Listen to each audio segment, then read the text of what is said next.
Hello and welcome to this quick hit IEA podcast with me, Callum Price, Director of Communications at the IEA, and Kristian Niemietz, our Editorial Director.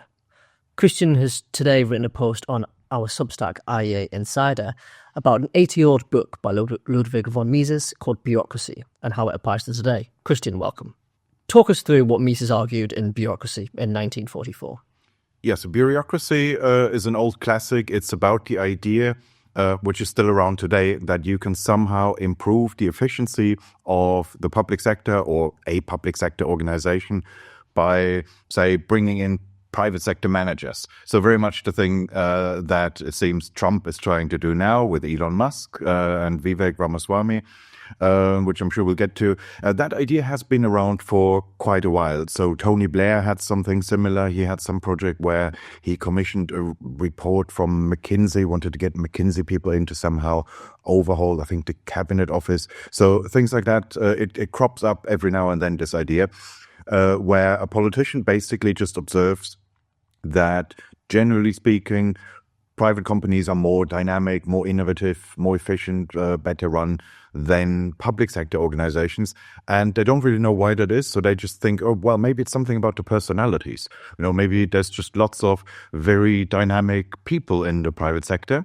And maybe there's just a lot of lethargic people in the public sector. And maybe if we get some of the dynamic people in and they shake things up, then you're going to get private sector type efficiency and in the state apparatus.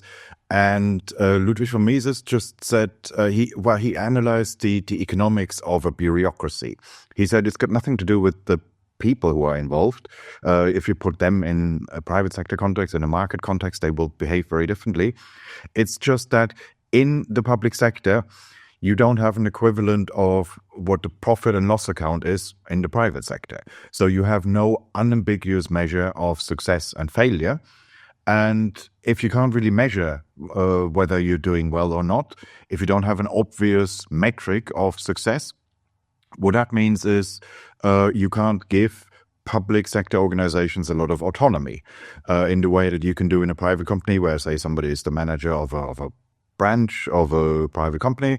They have their own private, their own profit and loss account. And, you can just tell them if you're a shareholder or whatever, or the manager of the headquarters, you can just tell them, I would like to see a profit at some point. How you get there, that's your business. If you don't have an equivalent of that, no obvious measure of success, if you can't measure the quality of your output, the only thing you can do really is measure inputs and processes. And so that's where bureaucracy comes from, that a public sector organization is just defined by doing things by the book. It has a particular process in place, and that's the way you have to do things. It's not about you being innovative or improvising or using your own judgment. You have a rule book, you have to apply it, but that's the only way in which a public sector organization can really function. Bureaucracy it's quite a loaded term, and it can be used quite pejoratively. And it's sort of, there aren't really, I think Mises himself points this out, there aren't many defenders of it as a concept. But did Mises give a value judgment on bureaucracy, or did he see it more as a sort of an inevitability? He deliberately avoids value judgments. He says bureaucracy is not good or bad. It is simply a way of organizing activity in the absence of economic calculation. If you can't engage in economic calculation in the way that you can in the market sector, then bureaucracy is the only way you can do it. He didn't say that it's bad. He just thought it's a problem if you apply it to areas where you don't need to apply it. In areas where markets can work, you should let them work rather than trying to somehow nationalize private sector activity, because that's where he says the trend towards bureaucratization really comes from. It's the state just getting bigger, taking on more roles, and the state necessarily has to do that in a bureaucratic way. But for Mises himself,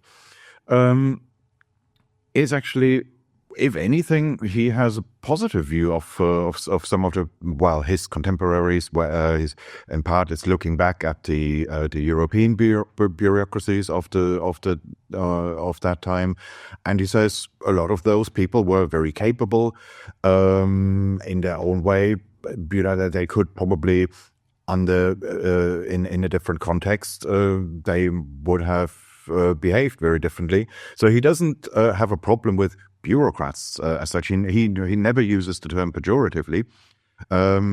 If anything, he criticizes that way of thinking, that you just blame it on the people rather than thinking about economic structures and economic incentives. But he uses it in a completely value-neutral way. So would Mises' approach, rather than to sort of appoint a business person to run a certain department, would he be more in favour of sort of internal market reforms, or more radically just privatising much more of what the government does? It would be the latter, and that's where I would differ a bit from the Bureaucracy book, because von Mises was an absolute purist. He was in favor of a pure minimalistic night watchman state, a state which only does national defense and internal security, nothing else. And that's why he wasn't interested in improving the state. He just wanted to shrink it. And so he wasn't even thinking about things like internal market reforms. I'm sure if he had been around for the internal market reforms in the NHS, so he would have immediately dismissed it. He would have said, this can't go anywhere. And that's where I'd say he overplayed it a bit. So if you take him completely at face value,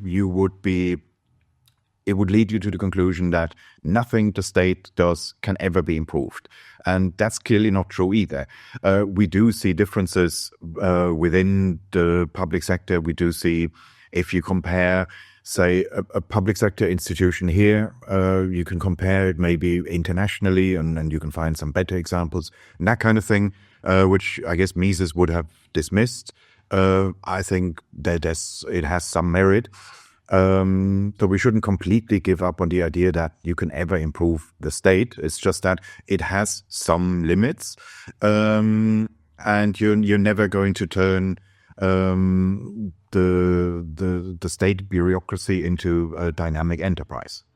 So would Mises think that Musk and co are barking up the wrong tree and wasting their time with the Department of Government Efficiency that has been announced? Yeah, the trouble is we don't know yet what exactly that department, well, it's not an actual department, that whatever, it's more like an expert commission, I guess. Mm-hmm. It would depend on what exactly their mission is going to be.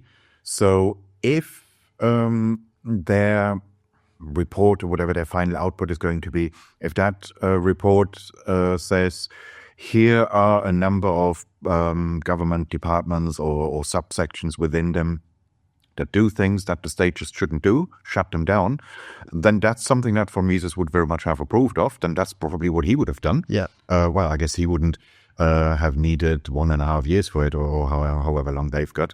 He would have been able to do it in 5 minutes. But if their recommendation is, well, here's a different payment system or whatever, a way to improve efficiency internally, then I'm pretty sure von Mises would have said, no, that's not the way to do it. So he would have balked at the classic that we see in British politics, certainly, manifesto commitments, where suddenly political parties will find 2-3 million down the back of the sofa for efficiency savings that will suddenly be magicked up to, without any downfall in what the government's offering. No, that he would have said that can't work. That's nonsense. That's the sort of thing makes perfect sense in the private sector. You find efficiency savings, but that's the sort of thing for which you need economic calculation. You need to be able to measure how efficiently you're doing things. You need a product ultimately that you sell to a willing customer, and the state doesn't do that. So a police department or an embassy, consulate, whatever, they don't have a product that they sell to a willing customer. And therefore, that kind of economic calculation where you find out where efficiency savings might be, that doesn't apply. And therefore, he would have said, well, if a State Department is inefficient, that's just the way it is. You then have to ask yourself, do I want the state to do this? If your answer is yes, then you have to accept that it's going to be bureaucratic and inefficient. And if your answer is no, then shut it down entirely. He wouldn't have accepted anything in between. So that's where I think he went a bit too far. Yeah. But broadly speaking, it's true that there are things that you're never going to convert the state into something completely different. So classical liberals, in von Mises' view, the ones people who are interested in reducing government spending and reducing the size of the state should focus more on things the government should do and a list of things they shouldn't and should just stop doing, rather than trying to do everything they're doing but just a little bit better. Yes, that's exactly the difference. So that's what he would have said, I'm pretty sure, if he had been around in the beginning of the last decade, when Cameron and Osborne tried to, improve the efficiency of the state, get the state to do more with less or do the same thing with less. But they weren't really prepared to say, okay, here's a list of government functions which shouldn't be government functions. So the Javier Milei, the Afuera approach, where you just identify specific tasks where you say, out with that. Yeah. And Milei, of course, has gotten rid of almost half of his government departments in his first year. So that's very much the punchy side of things, if you like. Kristian, thanks for joining us today. If you would like to read Kristian's full argument, it is available on IEA Insider, which is at insider.iea.org.uk. You can get all of our content there, and we'll be back soon with the next edition of the IEA podcast. Thank you.